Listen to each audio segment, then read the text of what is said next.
आज की चर्चा का विषय है लोकतांत्रिक गणराज्य भारत में हमारी निष्क्रियता और सक्रियता।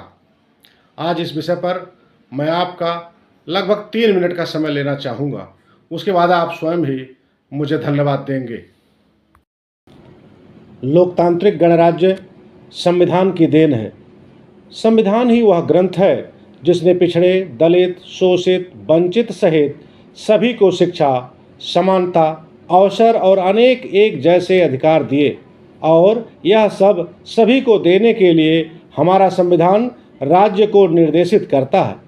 याद दिलाने की ज़रूरत नहीं है कि संविधान लागू होने की तारीख 26 जनवरी 1950 से पहले, जब भारत में सामाजिक व्यवस्था में धार्मिक ग्रंथों का, मनुस्मृति जैसे धार्मिक ग्रंथों का बोलबाला था, तब इन्हीं धार्मिक ग्रंथों की पैदावार वर्णाश्रम अव्यवस्था समाज में जड़ जमाए हुए थी, क्योंकि चालाक लोगों ने धर्म का सहारा लेकर ऊंच नीच की सामाजिक अव्यवस्था बहुसंख्यक पिछड़े और दलित वर्गों के ऊपर लाद रखा था।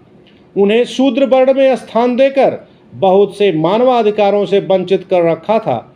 यह तो एक धर्म की बात हुई। इन सभी अव्यवस्थाओं को एक सुचारू व्यवस्था देने के साथ साथ अन्य धर्मों के लोगों को भी संविधान अपने उज्जवल भविष्य वाले वर्तमान और दोनों ही प्रकार के छत के अंदर भारत की प्रगति के लिए नागरिकता, अवसर एवं अनेक अधिकार देता है और उसके अनुसार दायित्व भी सौंपता है।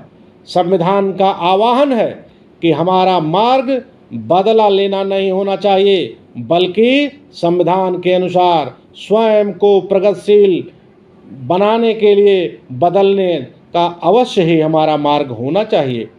जिस दिन हम तथाकथित धर्म को उसकी धार्मिक शक्तियों के सहारे छोड़कर अपने अधिकारों के मोड़ पर खड़े होकर और थोड़ा रुककर संविधान की देन और हमारे अधिकार पर विचार करेंगे, अपने अंदर की आहट को सुनेंगे, घबराहट में नहीं उलझेंगे और सही रास्ता पकड़ेंगे, तो उसी दिन से लोकतंत्र में शांतिपूर्वक क्रांति लोकहित में जन्म लेगी, जिससे सामाजिक अव्यवस्था एवं कुरीतियों की सारी बेड़ियां टूट जाएंगी और मजबूत समाज के रास्ते सबके लिए मजबूत राष्ट्र का निर्माण होगा। धर्म तो हजारों वर्षों से था, किंतु देश कमजोर था। जब संविधान आया तब देश मजबूत होना शुरू हुआ, क्योंकि सभी जाति एवं वर्ग के लोग देश की मुख्य धारा में आने का अवसर पाने लगे और देश की सामाजिक अव्यवस्था में भारी परिवर्तन की शुरुआत हुई और अव्यवस्था अब व्यवस्था का रूप लेने लगी। जहाँ तक धर्म की बात है, यह मानवता के लिए होना चाहिए, शोषण, उत्पीड़न या किसी और प्रयोजन के लिए नहीं। चालाक लोगों द्वारा पैदा की गई धर्म की धुन पर हजारों वर्षों से हमारे थिरकने से हमारे अधिकारों और हिस्सेदारी में घुन लगता आया है। यहाँ तक संविधान लागू होने के बाद भी कुछ लोग अज्ञानतावश इस धुन पर थिरकते हैं। उनसे मैं कहना चाहूँगा कि धर्म तो निजी विषय है, किंतु अधिकार एवं अवसर इसी जीवित जीवन की आवश्यकता है। हमें मरने के बाद स्वर्ग नहीं, इसी धरती पर स्वर्ग की जरूरत है। इसलिए पहले हमें अपने अधिकारों और हिस्सेदारी के लिए शांतिपूर्वक हिम्मत करके आगे बढ़ना होगा। इससे बहुत बड़ी राहत मिलेगी और अनेक आफतें दूर होंगी। यही मनसा संविधान अपने अंदर समेटे हुए हमें आगे बढ़ने की प्रेरणा देता है।